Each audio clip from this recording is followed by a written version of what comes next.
All right. Oh, geez, Welcome. now I could hear myself.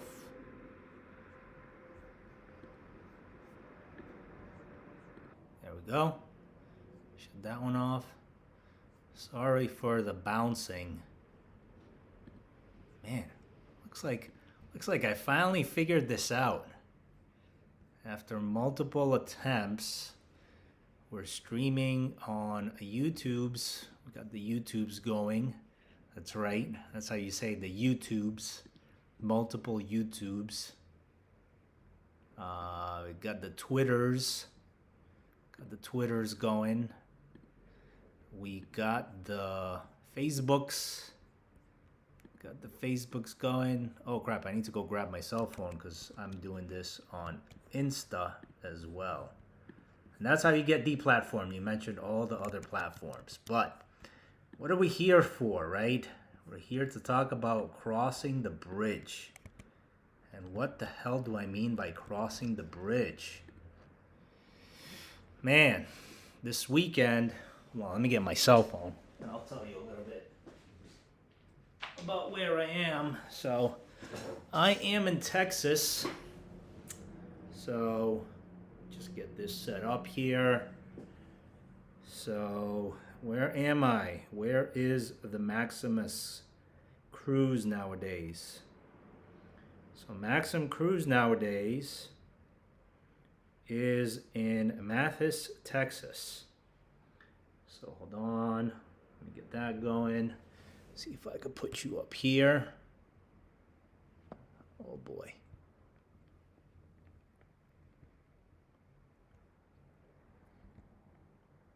Oops. Sorry, setting up multiple things here. So it's always fun in games until it's not. That's right, welcome. Maxim Cruise coming live to you from Mathis, Texas. So, multiple platforms going here. Man, so. Oh, It's always fun. looks like we got it. So, that's live, that's live, that's live. So, multiple platforms.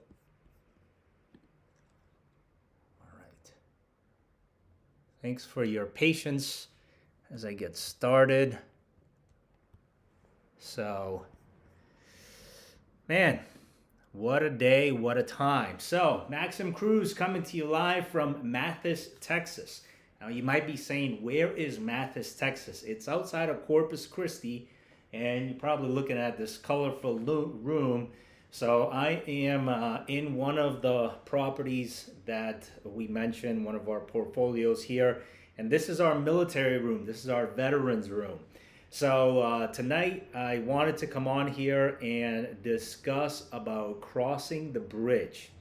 And what do I mean about crossing the bridge? So in the last few videos, if you tuned in for the first time, welcome. If you want to type in your name in the chat here, that'd be good. If not, welcome. I'll see who's in. I'll try to say hello. So again, we're live on Instagram, LinkedIn, Facebook, Twitter, and that's I think it for now. So of course it just disappeared on me, and that's how it works. So crossing the bridge. What do I mean about crossing the bridge? So things sometimes happen in life and it forces you to maybe adjust or to look at things in a different way. And what do I mean by that? So what I mean by that is something simple is you got to figure out what it is that you're doing, right? And sometimes, especially, I don't know, maybe it's different for you, depending on where you're at mentally, depending on what it is that you got going on. You know, you might have things that are happening and you're like, well, this is, I've made it, right? For example, I grew up in a Hispanic household, and one of my things that was always told to me was, hey, you got to go to college because when you graduate, all this stuff happens. And we get to this point, it doesn't matter where you are in life, where you achieve something and you think you're at the pinnacle, right? For me, it was okay, now I got this college degree. Now I got to go look for work. Now I got to go pay off these student loans and I got to figure this stuff called life out. And now you figure out, hey, there's way more of that. So crossing the bridge, you're at some point, A, about to get started. You're going to point B. How do you connect these two things and what happens afterward?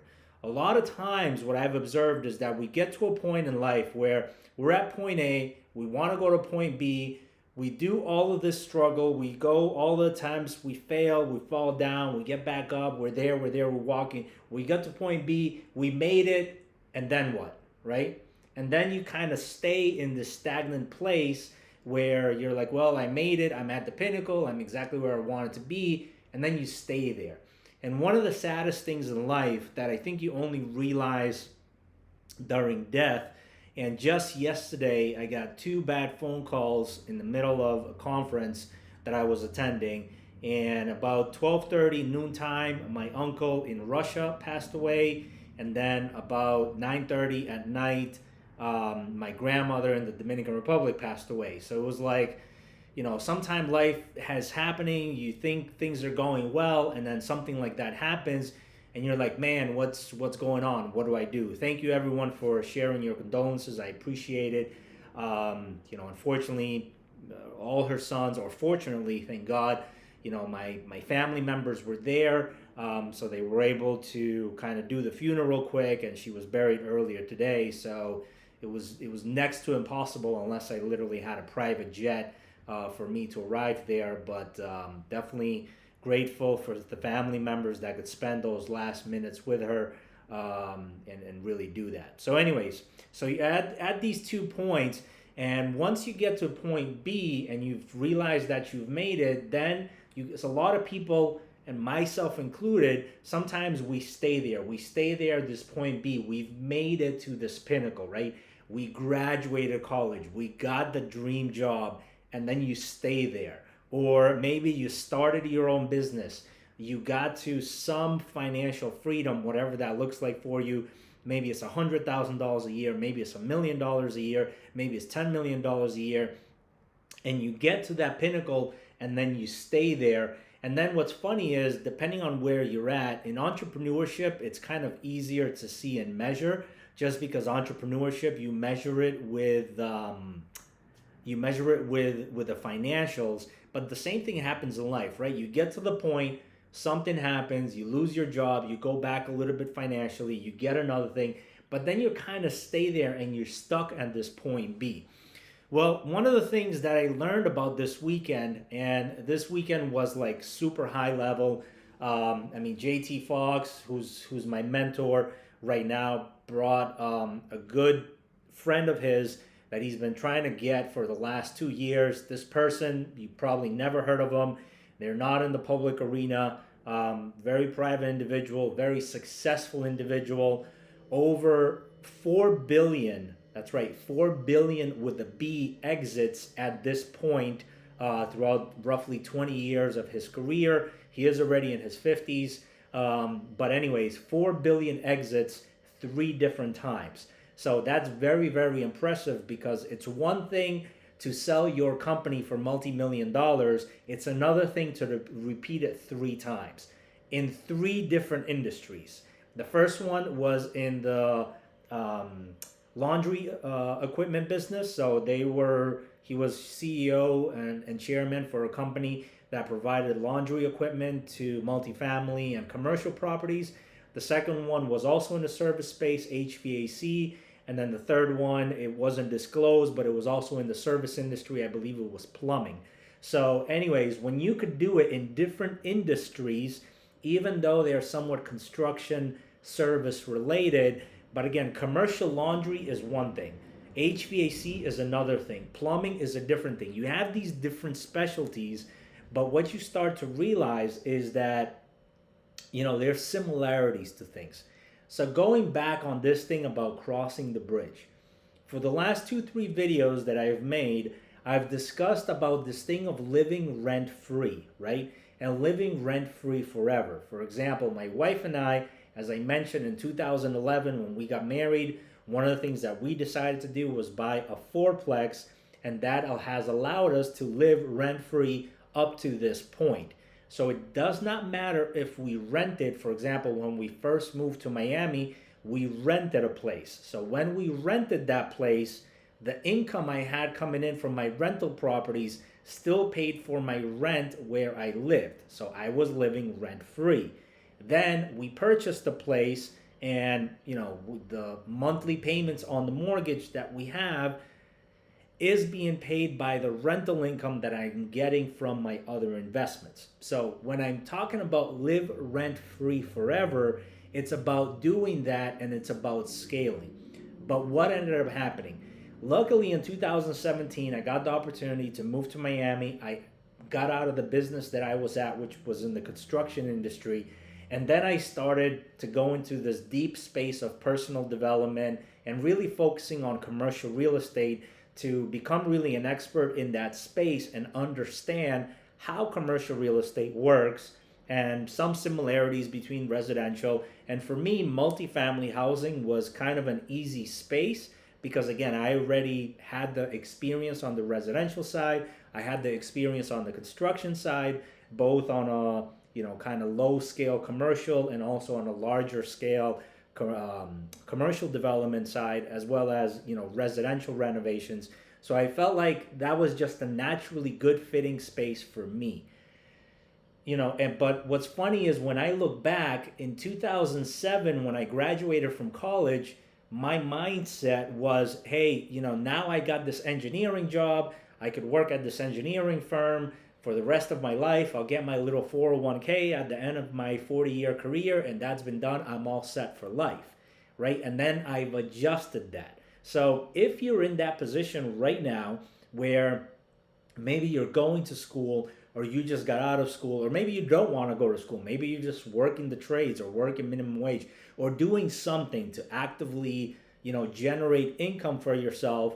Because one thing that happened during COVID, and I'm going off on a tangent a little bit, is a lot of people got spoiled, right? It's not realistic that the government is going to print a fucking check every fucking week, and you're going to get unemployment benefits, and we're going to live like this for the rest of our lives, right? Like, if that's what you want, then unfortunately, I think you realistically have to move to Cuba, Venezuela, or China, where supposedly the government takes care of its people by giving them handouts, and you will see what type of living conditions are experienced there, even though China is at a next level because they're quasi-communism, quasi-capitalism. But again, there's limited things, right? So when you understand that, and you understand kind of the freedoms or whatever, you can't really compare those and say, well, I just want the government to take care of me, right? What type of individual does that make you? And if that's what you want to be, fine. I'm not going to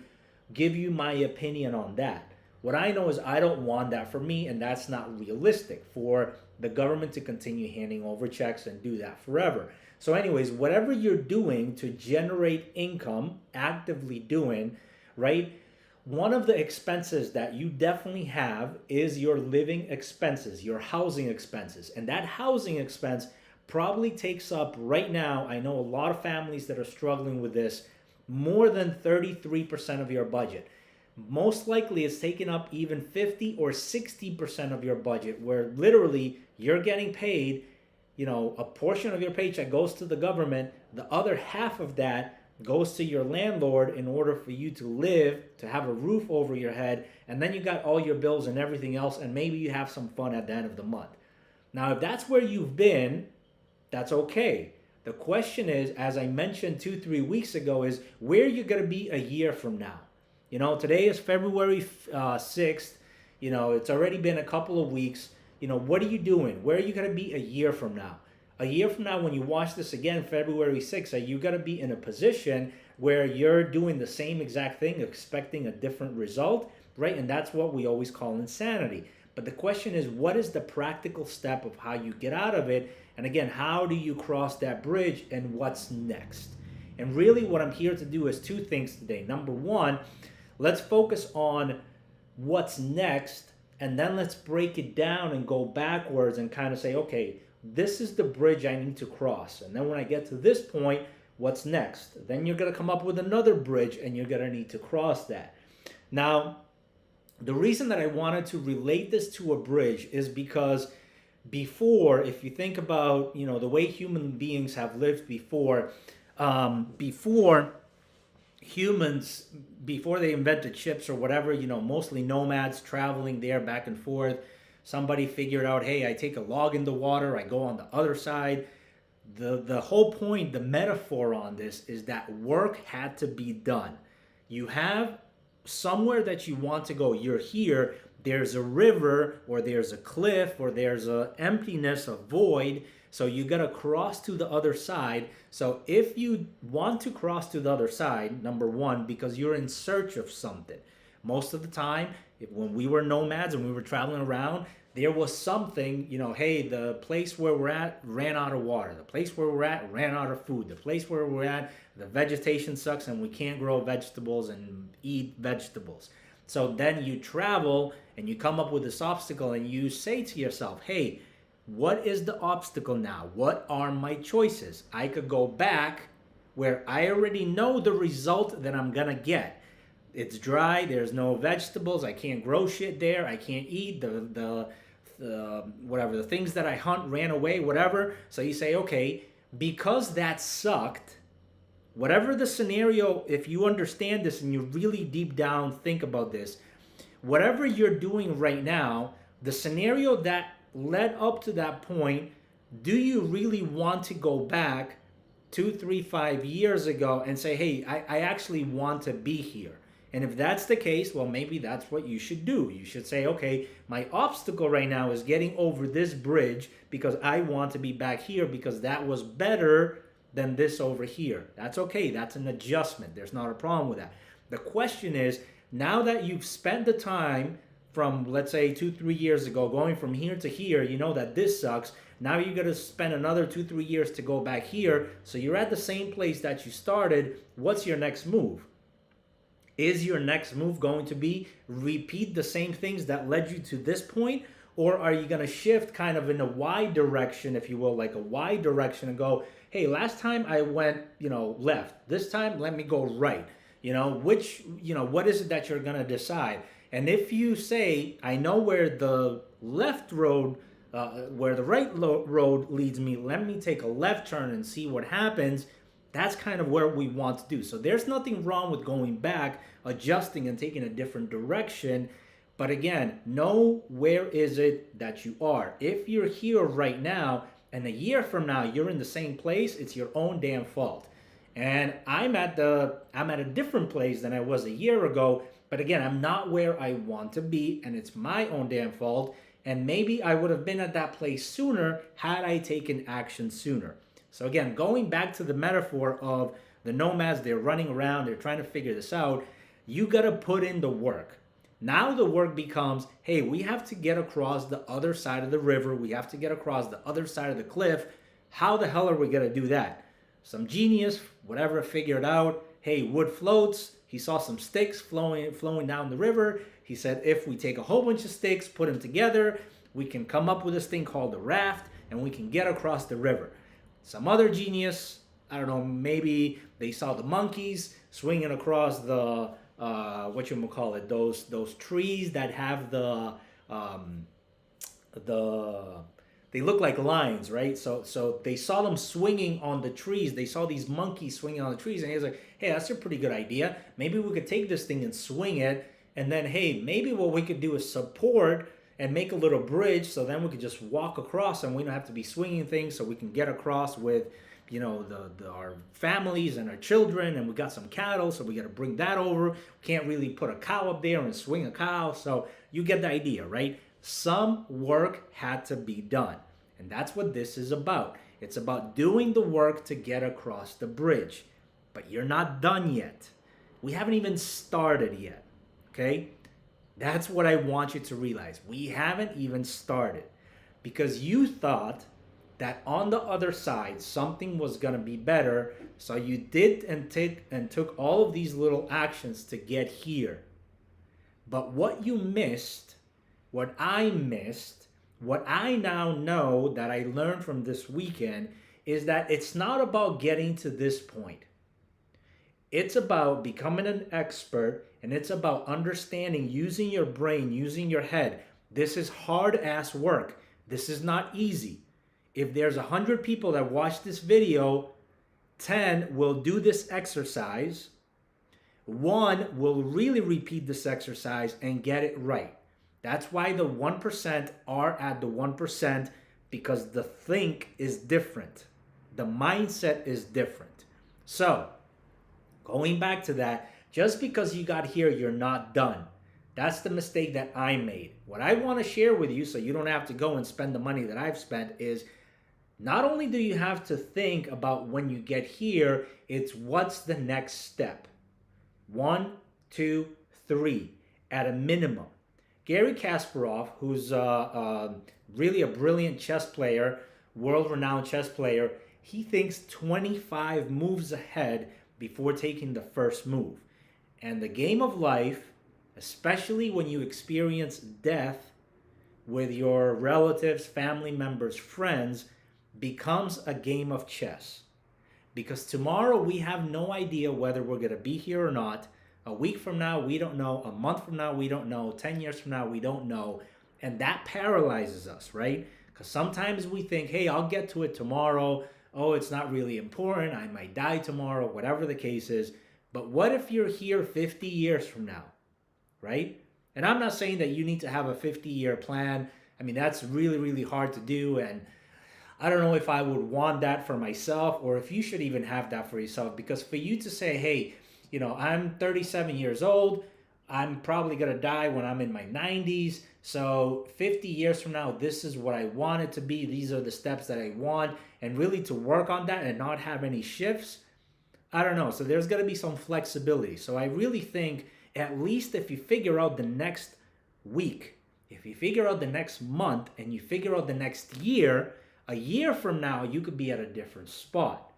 But in today's day and age, especially when, you know, I'm sure you've seen some YouTube videos about AI, you've seen some videos about ChatGPT, about how it's taken over the world, how artificial intelligence is thinking, you know, more than the humans, you kind of have to go a little bit deeper.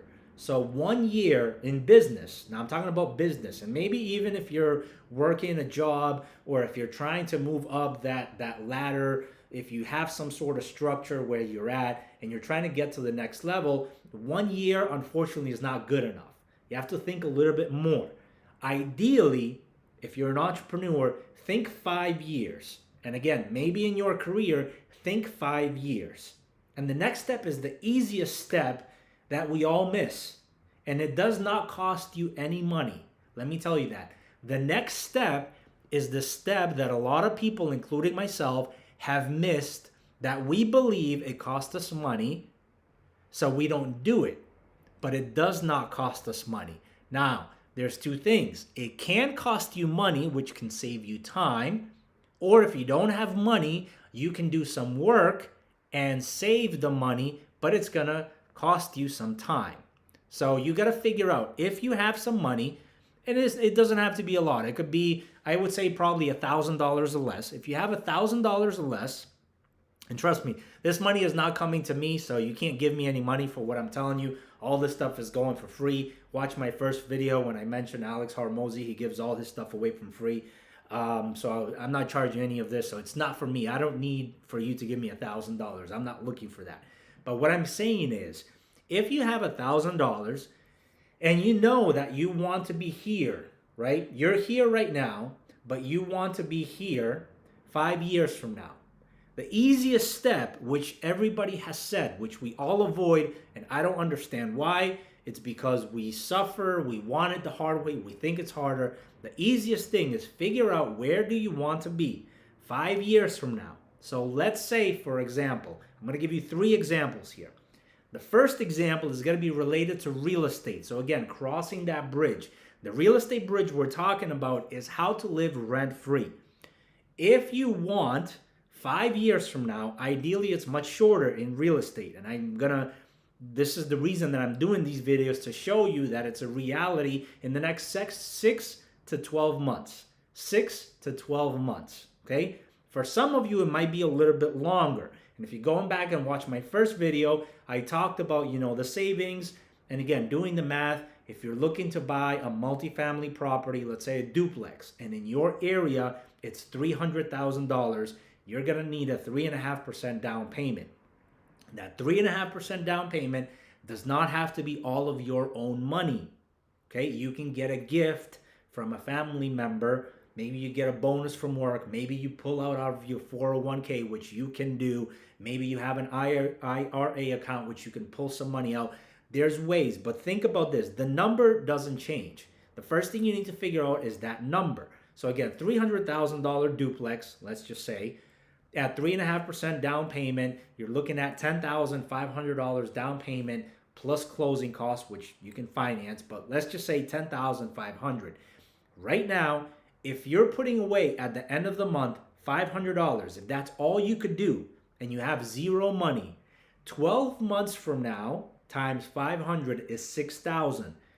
You're at 10,500 is what you need, but you're at 6,000.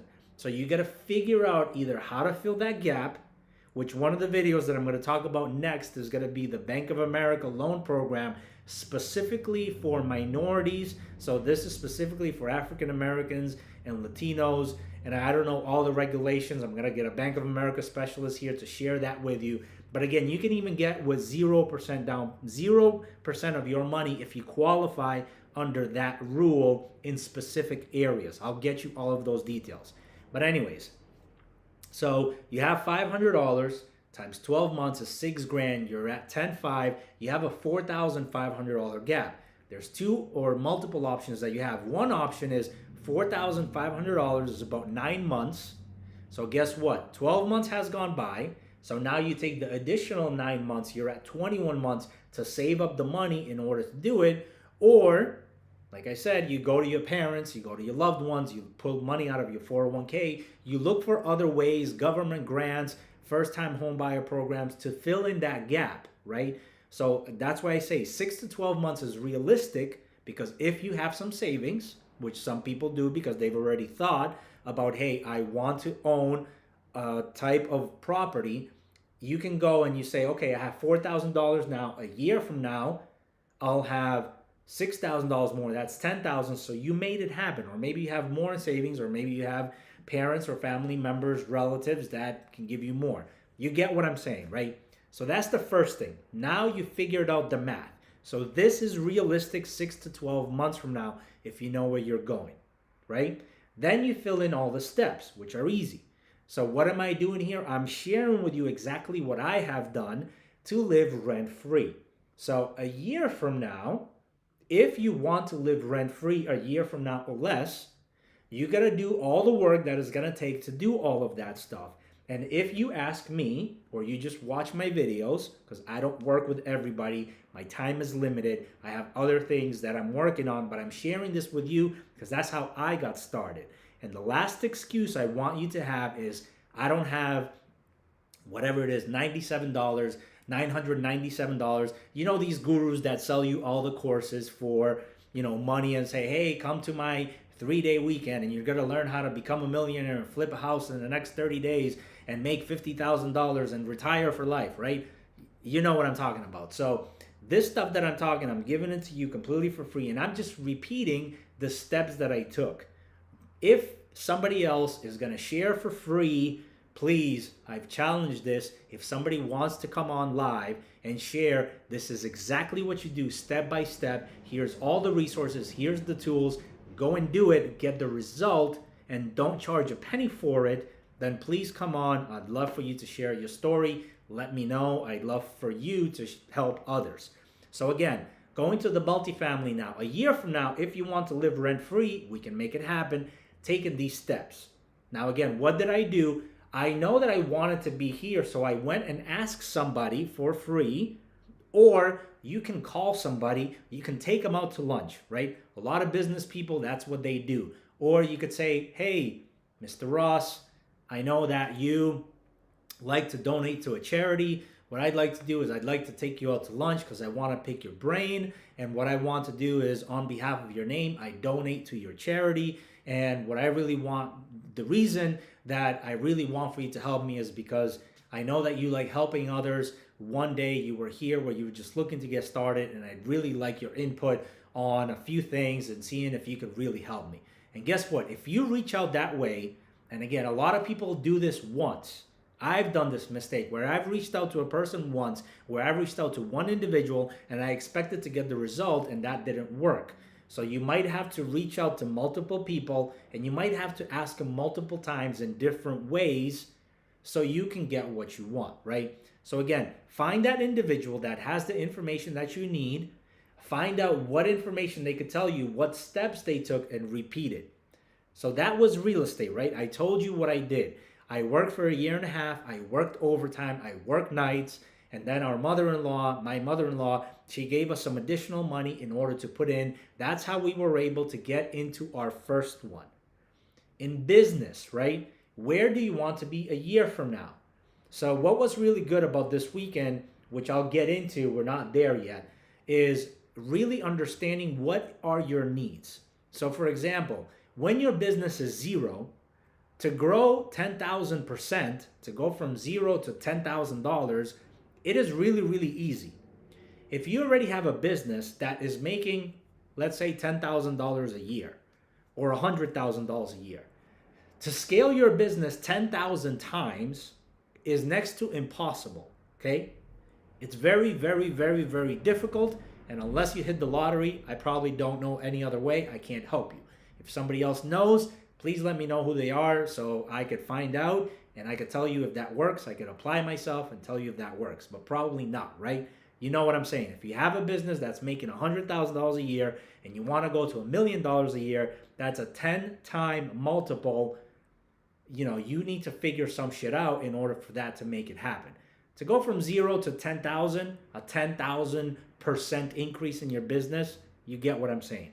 So anyways, if you're in business, same thing. Where are you right now? And you need to know, is your business losing money? Right? Don't let your tax accountant in March, because usually corporate taxes are due in March, or when you file your personal taxes in April, tell you, hey, your business, even though you did $1 million in revenue after you paid everybody and you paid off your truck and you paid off your insurance and you went to the corporate retreat with your fellow employees, your business actually lost money, and you might not have to pay taxes or whatever, but you didn't make any money. So that's number one thing. You had a lot of revenue, but you didn't keep any of the revenue. So then the one thing that I would probably suggest is to figure that out. Are you profitable? And if you're running a nonprofit, congratulations to you. But even if you're running a nonprofit, what that means is if you brought in $1 million in revenue, you have to spend $1 million in revenue.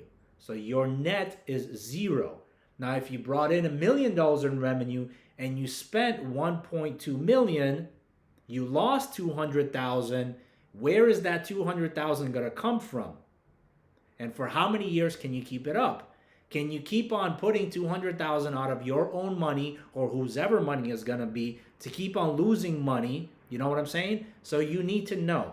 So whether you're in business for profit or if you're a nonprofit, are you making money or are you at least having enough money to cover all of the expenses and operating costs that you have? And you do that. And again, the next step is go and find out, okay, where do I want to be? I want to take my business from $1 million and I want to increase it by 50%. So I want to go from $1 million in revenue to 1.5 million in revenue. And if I had a 5% profit margin, which would have been $50,000, by increasing 50%, now I can increase my profit margin another 50%, which is going to go up to 75,000. So now you have this 1-year plan. You find this individual that shows you, hey, I know that you started a business. And a lot of times, especially in the trades, contractors, okay, I'm speaking to you. I used to be a contractor, and I know we're hard-headed guys. We do it the best. It's our way. It's Joe's plumbing company on its shirt. This is the way that it's going to get it done. I do it better than everybody else, right? Go and talk to somebody that you probably know that has a bigger company and just ask them. Take them out for lunch. Take them out for coffee. Hey, just ask them, hey man, I know you grew your company. Look, I'm not trying to compete. You're in a totally different area than I am. You're in a totally different stage of business. But I want to know, what do I need to do to grow? And they'll tell you, well, I did this, I took this, this is why I hired this, these are the type of contracts that I did, whatever it is, right? They'll tell you. And then the other thing is the personal life, right? On a personal life, figure that out. So again, we talked about the real estate scenario, we talked about the business scenario. Now on the personal life, where is it that you want to be a year from now, right? Let's say you're training for something. For example, I gave up cycling short-term sacrifices for long-term benefits. I gave up cycling for a short-term time period because of an assignment that I have, but I know that in very short term, about 3 months, I'll actually be able to upgrade the bike that I had and then pick up the cycling and then invest the time. I'll actually have the time that I need in order to do that, right? So that's how that relates. So let's say personally you want to be in better shape. I'm not even going to talk about that one because again, there's so much information out there. It's so contradicting. But if you could find someone, ask them what they did, repeat those steps, you're most likely going to get the result, right? So again, we went from crossing the bridge from point A to point B. But I told you that in 2023, that's not good enough. It's not about just reaching point B. It's what's going to happen now that you're at point B. What happens at point C? Let me use numbers. From point 1 to point 2. Now that you're at point 2, what happens at point 3, 4, 5, 6, 7? Now you're at another bridge. Now you got to do some work, a lot of work, right? In order to get to 8. That next point, 8. Then 9, 10, 11. Oh, now you're at another bridge. You see what I'm saying? So this video, what it's really about is trying to get yourself in the state of mind of not only thinking, what is it that, what is my end goal? Is it just for me to live rent-free forever and buy this duplex or buy this threeplex or buy this fourplex, and now I'm stuck in Haverhill, Massachusetts. It's cold as fuck. I gotta shovel snow, but I'm living rent-free forever. If that's what you want, then fine. Just be clear on that, right? But what I'm gonna tell you is that the beauty of this is once you figure this out, you have options. And it's really about giving you that options in life where you say, hey, I'm really going to make some hard sacrifices to come here to do this. And then my next step is going to be this. My next step is going to be this. This is just a stepping stone in order for me to liberate myself from my 30 to 50% of my expense, which is my rent payment. Do you get this now? This is much bigger than living rent-free forever. This is about giving you true freedom for you to go out there and figure out what the hell it is that you want.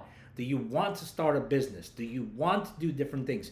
Maybe you don't, and that's okay. Maybe what you want to do is just not have to worry about rent. Maybe you just want to go to work, have a nice job, a nice career, being a doctor or working a 9 to 5 or being a plumber or doing whatever. But guess what? One day when you retire, when you physically cannot work anymore, the one thing that you don't have to worry about is paying rent, right? That I can guarantee you right off the bat. Not only paying rent, but also the maintenance expenses, the real estate taxes, the insurance, all of that stuff. And before we even start talking about, taxes and capital gains and all of that stuff, the first idea is to understand that what do you really want out of life? And again, I think you only realize it when you have somebody that is close to you that dies. And when they die, when that individual dies, you probably say to yourself, hey, you know what? This is a good wake-up call because something in me has to change because, I don't know, this impact, this suffering, this seeing what actually took place here over the last few days and how people are doing and all that and how I feel personally and the heartache that I have, I just want something different in life. I realize that life is short. It might be 40, 50, 60, 100 years for some individuals, but you don't know. That's not guaranteed. So what I want is I want bigger, I want better, I want to take risk, I want to do that. And these are the steps of what I want a year from now. And again, I said, if you're in business and if you have any thought of entrepreneurship, think more. Think about 3 years, think about 5 years, right? And again, I'm not saying that I've mastered this, because again, this is just what happened over this weekend, but I'm already doing some adjustments, okay? Within 24 hours, JT told me, if you could take some of the things, just 5, right? What we talking about here today, if you could take away 5 things, number 1, okay, write this down. If you're watching this, put it on pause, take down the notepad, open your notes application, open Evernote, whatever you use to take notes on your cell phone, on your computer or whatever, write this down. Number 1, do I want to live rent-free forever? Answer that seriously, okay? Do I want to live rent-free forever? If the answer is yes, actually no, do this. If the answer is no, please stop following me and please stop watching my videos. Give it to somebody that's actually going to do the work. Number 1. If the answer is no, stop wasting your time with me. Go figure out something else that you want. Because watching my videos is not going to get you closer to what you want. Do you want to live rent-free forever? If the answer is yes, step number 2. Step number 2 is, oh, sorry about that. I got a phone call coming in. Step number 2 is, okay, now that you know that you want to live rent-free forever, how much does it cost? Write it down. How much does it cost? And I want for you to figure out 3 numbers, okay? 4 numbers. We're going to look at 4 numbers. The first number, answer number 2, you're going to write down 4 numbers. How much do you pay for rent? Have that number clear. How much do you pay for rent? That's your first number. The second number you're going to write down is, now these 3 numbers are going to be very easy. Duplex, a 2-unit. How much does a 2-unit cost in your area? 3 units, a 3-plex. How much does a 3-unit cost in your area? 4-plex, 4 units. How much does it cost in your area?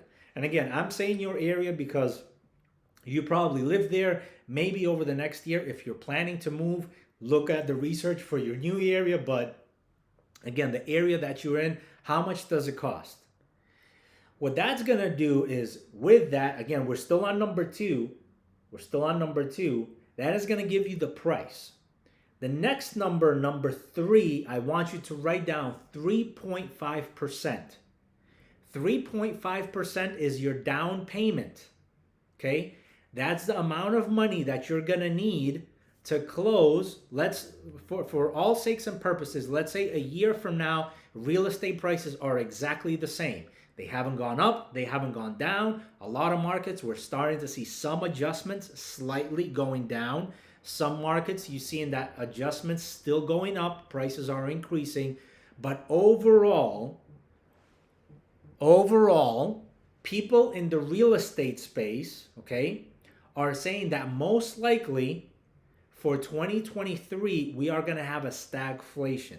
Now, what stagflation means is that the market isn't really moving, things aren't really going up, things aren't really going down. I don't have a crystal ball. For all sakes and purposes, 6 months from now, the market can crash. For all sakes and purposes, 6 markets from now, it could double. I don't know. But, again, people that really study this, they're saying that hopefully for the next quarter or 2, the markets are going to probably remain the same.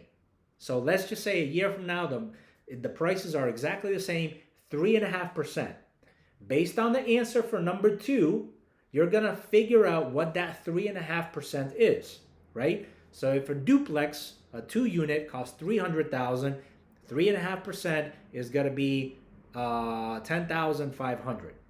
If a 3-plex costs $350,000, 3.5% is going to be whatever it ends up being, $14,000. If a 4-plex costs $450,000, 3.5% is gonna be whatever, 15 grand. Somewhere in between that. You know what I'm saying? Use a calculator, use an Excel spreadsheet, whatever you want, do math on a paper, whatever you want. So now you got multiple things. Do you want to live rent free forever? Yes. If no, stop watching my shit. Number two is write down what you pay for rent, because what I want you to see here is that rent number. Let's say it's 2,000. What I want you to see is if the only thing that you achieved a year from now is to take that 2,000 number, ideally get it to zero, or at least reduce it by 50, 60, 70%, where instead of paying 2,000, you're paying 500. A year from now, you just saved $1,500. Okay? A year from now, you just save $1,500 on that one bill. And life isn't going to change from you. It's not going to get, all great or whatever, but it's going to make some difference. Trust me. $1,500 a month, if you could save that. And again, you're still putting something out of your pocket to pay for rent. But now you know. So that's why I want you to know that number, and then I want for you to have those down payment numbers. So we went from, do you want to live rent-free forever, getting the house, the 3.5%. And then the next thing I want you to write down is time, right? Time. That time is going to be equal to, very simply, how much money can you save per month? So let's say, like I said earlier, let's say it's $500, and you need to come up with $10,500. What that's going to tell you, if you take that $500 a month that you're able to save, how much money can you save per month? $500. Divided that by that down payment number, $10,500, that's going to give you the amount of months that you need. Now, if you already have some savings, if you have a 401k, if you have an IRA account, if you have a parent that can gift you some money, something, a bonus you can get from work, write that number down, right? So now, let's say you have a family member, your mother is going to give you $5,000 because she's so generous. She's going to help you buy this house because now you know that you want to live rent-free forever. You've told her how much the duplex costs. You told her how much you're paying for rent. You told her how much you need to save. And now she says, guess what, son? I'm going to help you with 5 Gs. Here you go. Guess what? Now you only need to save up $5,000 in order to make it happen. Lucky for you, you've been saving some money, so you got $2,500 in savings. So you only need to save another $2,500. So in 5 months, you'll have that down payment. Awesome, right? So now you know that. You do that. You do the math, okay? The last thing I want you to write down, and maybe this is the most important thing, is really a question. And if you know that you want to live rent-free forever, if you spend some time on Zillow researching how much the property costs, if you took a calculator and did that, and then you figured out how much months it's going to take, you've already probably spent 5 to 10 minutes doing some of the work. Okay? So now on the last part, if you did this in 5 minutes, spend the same amount of time. If it took you 15 minutes to do these 4 steps, spend the same amount of time. If it took you a day to do all these steps, spend the same amount of time. The last question is, 5 years from now, and this is a 2-part question, 5 years from now, if I achieved all of this thing, right? You live rent-free forever. So now whatever the rent number that you wrote down in step number 2, right? That rent number is 0. If you achieve that in 5 years, and you no longer have to worry about the rent, in your mind, in your feelings, what does that look like? How do you feel, right? Do you feel less stressed out? Do you feel like you can actually go to work because you don't have at least that bill that you need to take care of, okay? Question number 2 on this part 5 is, you're about to die. Life is over for you. And that's tomorrow. Not 5 years from now, 24 hours from now, you're about to die. Can you say that every single thing that you have done, hour by hour when you were awake, that you are truly satisfied and you know deep down in your heart that you filled your human potential, you did whatever it took, you got it done, and you're completely satisfied with your life? If that's the scenario, then congratulations, because man, you figured it out and I haven't. Okay? And if the answer to that is no, if the answer to that is, hey, if I die tomorrow, shit, man, you know what? I would have really liked to go to Yellowstone. You know what? I really would have liked to take a trip and go to Bali or Thailand. Or shit, you know what? I really would have loved to participate in the Olympics and become a professional curler. That's one thing in my lifetime that I would love to do. Not necessarily participate in the Olympics, but playing curl. Now, if you don't know what the hell curling is, okay, it's that little sport where you see those guys on TV in the Olympics where they're on ice, and literally it's bowling on ice. It's called curling, where they're pushing down the thing and some guy is yelling, push, push, and you got these guys sweeping on the things. That's one of my dreams, okay? Maybe I don't do it at an Olympic level, but I want to compete in a curling event, okay? Before I die, I don't care if it's when I'm 90. I want to compete in a curling event. And if I die tomorrow, shit, that's one thing that I couldn't do. And man, I don't really want that.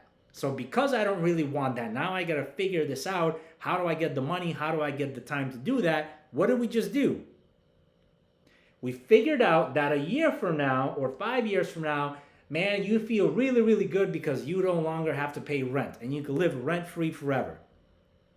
Then you also figured out that that money that you're now saving, if you're wise, now that you're saving this money, maybe you could invest it into somewhere else where your money makes you money, or maybe you could really just enjoy it and do those activities like curling and cycling and practicing things and doing whatever the hell that you want to do that excites you, right? Maybe that's all that it does for you. But nevertheless, you figured it out. But if you watch this video and at the end you're like, shit, yeah, you know, this guy, Maxim, he comes in and he talks some stuff and it kind of makes sense. Whether you listen to me or not, like, I'm going to get to where I want to get to next, because now I'm going to be very, very strategic about what it is that I do. I'm going to be very, very strategic about what it is that I do in order to make it happen. All I hope is that whatever it is for you, you can make it strategic for you to make it happen for you. And some people, let me tell you this, some people are going to be completely okay with achieving just a little bit. Some people are going to be perfectly content with saying, hey, you know what? 2023, I found this video. I took the action steps. Now I live rent-free forever. It's something that I don't have to worry about. That's it. And I'm done. You know, I could just, work this job. My kids, they have a place to live.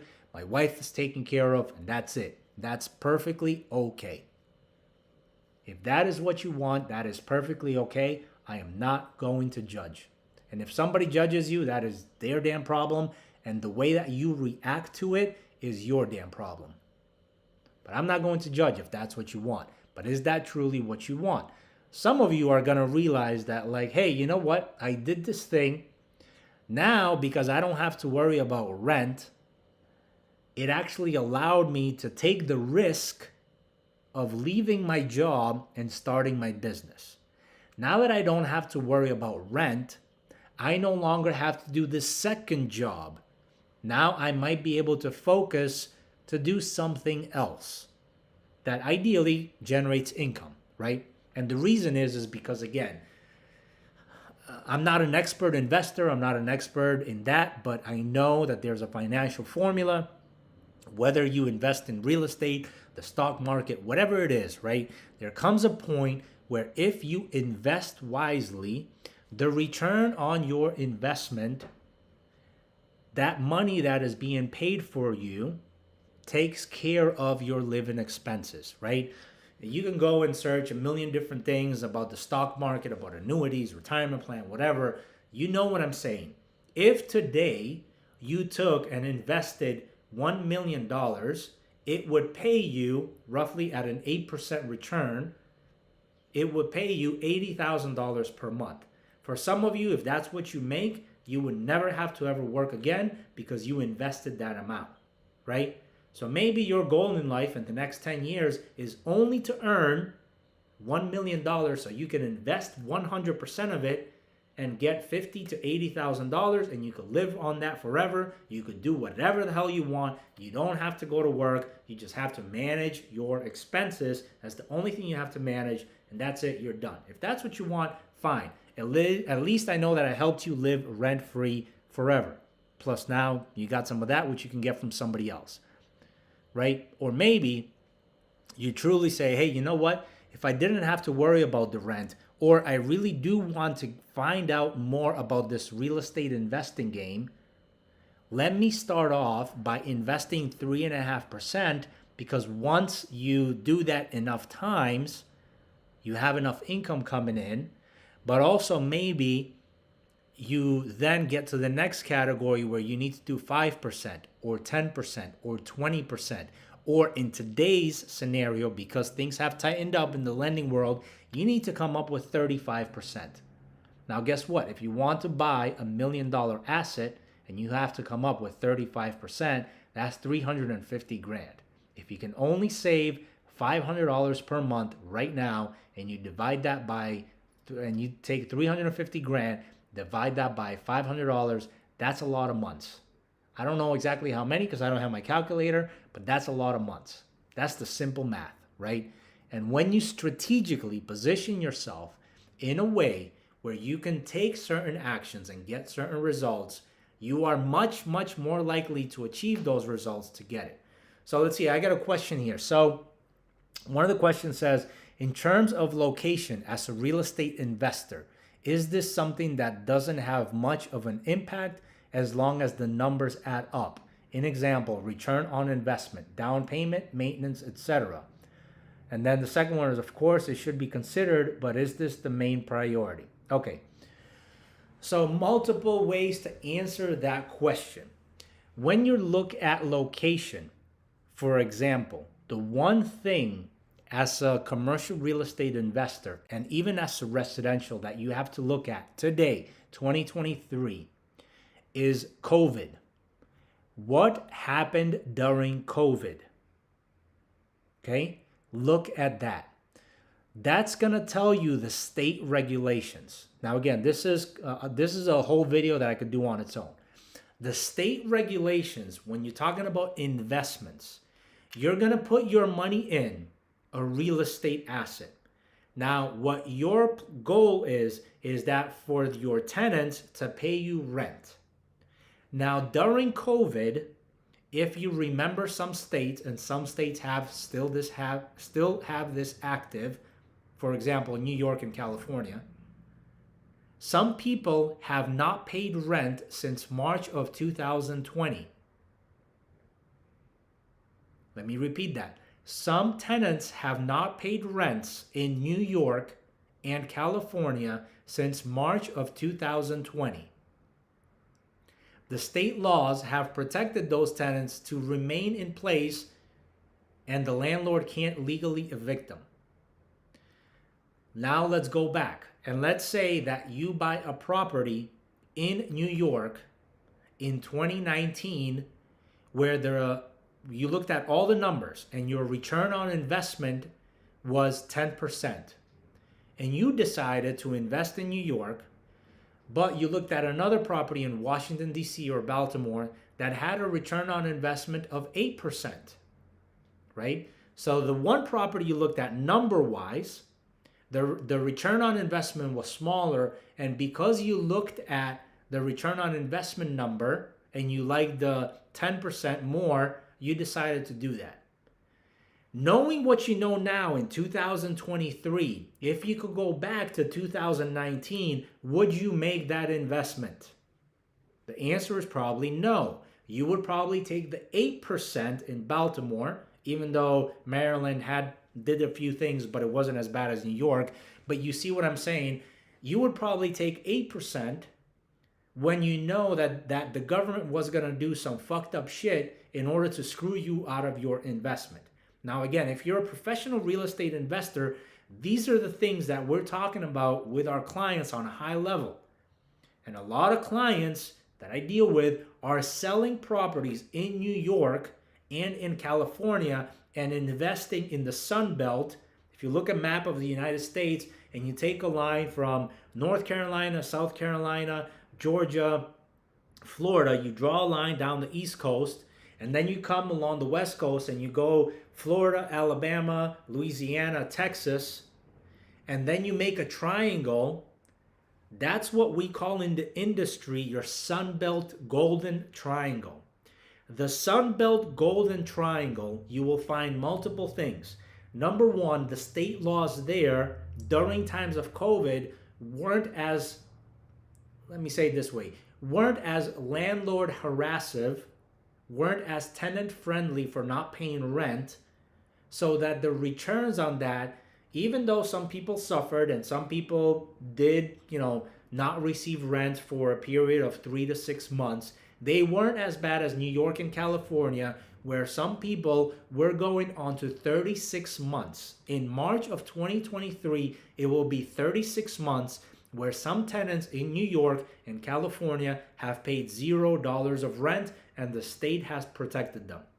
If you ask me, and if you learn from history, and history tends to repeat itself, I personally would not want to have an investment in a state like that, where if something else happens, I don't know, God forbid, but if we have another terrorist attack from China, I heard there was balloons flying in the air or whatever, or from Russia or wherever it's going to be, and some shit like that happens, and some states decide to say, hey, we're going into World War III, and because we're at war, the tenants, the economy is tough, we're putting all this money into war, and people are laying off jobs, but tenants are protected. Whatever the scenario, you know what I'm saying, right? I personally would not want to do that. So number one, think of that.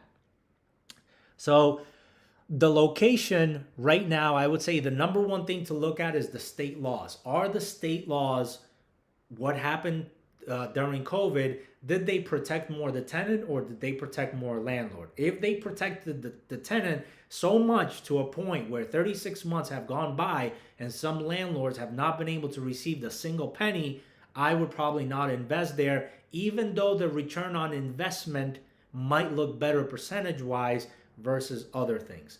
Now, of course, when you look at, for example, one of the reasons that we have sold some of our assets in Massachusetts is because you have maintenance costs.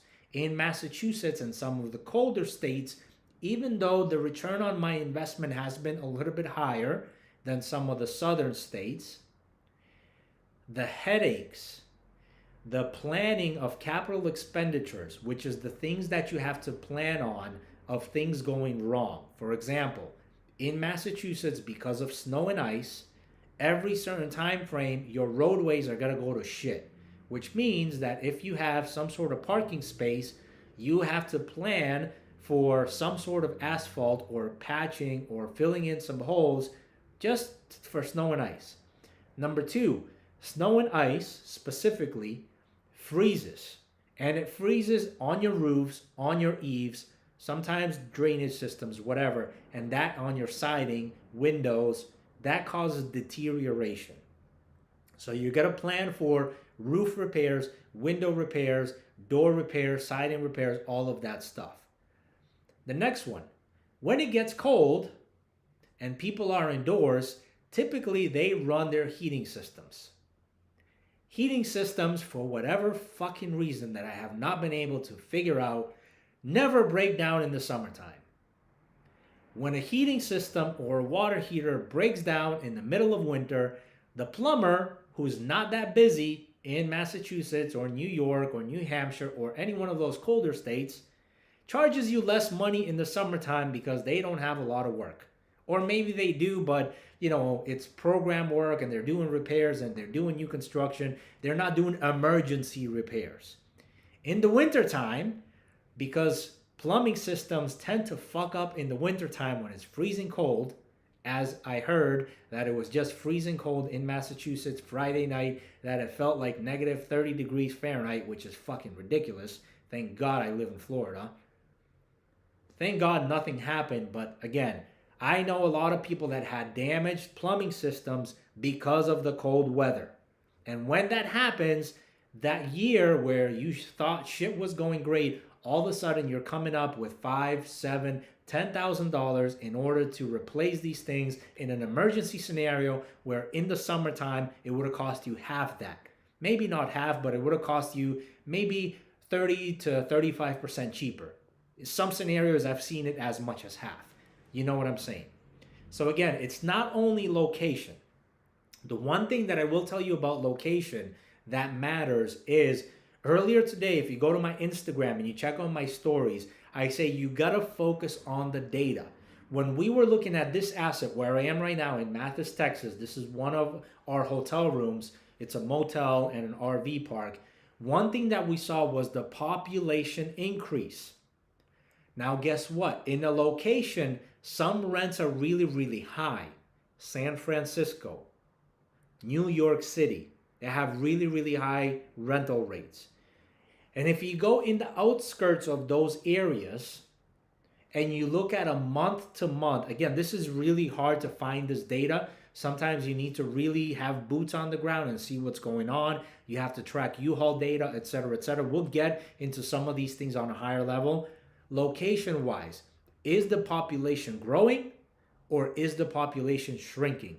If it's shrinking, why? Is it shrinking because a major factory shut down?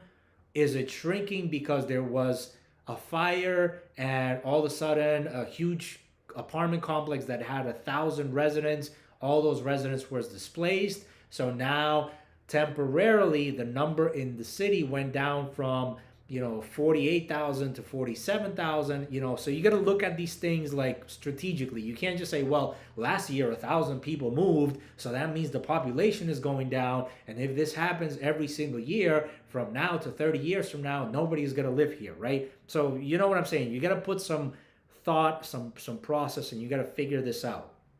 So population, look at the population in the location. Are more people moving in or are more people moving out?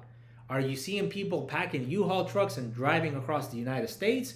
Or are you seeing a road where it's like, hey, there's a U-Haul truck here, there's another one here. A lot of people are moving in. I'm starting to notice that before, it used to take me 15 minutes to go from point A to point B. Now it's taking me 30 minutes. Now it's taking me 45 minutes. There's a lot of traffic happening here. What the hell is going on? So again, look at these things strategically. Location, of course, is always going to matter, but there's a lot of other things which sometimes you can get a better return on investment in a different location, but start off where you're at. If you're here, don't go searching for deals on the West Coast 3,000 miles away where you have no idea what's going on. Start maybe within a 30-minute driving distance, because guess what? You probably know what's going on. You probably know some of the good areas, some of the bad areas. You probably know some people in the city. You probably know some contractors. You probably know some electricians. You have, you live there right now. You work there right now. That's what's going on. Now, at a certain point, you're going to have enough money where you're going to say, hey, you know what? I understand this business good enough and I have some money that I can play with. Now, again, don't go and play poker like you do at a casino. This is scientific. You got to be strategic. You got to know what you're doing. Don't go and throw your money away. But you can say, hey, you know what? Right now, the market that I'm at, because I understand this market, which is exactly what I did. The market that I'm at, I understand the market is not meeting my investment criteria. Massachusetts and Florida was not. So I'm going to look at another market, Texas, which I have been studying for the last 24 months. So I didn't just go and say, hey, Texas looks pretty good. Let me go and send some money over there. No, I was strategically studying that market for 24 months, 2 years, before I made this investment that I'm sitting in today.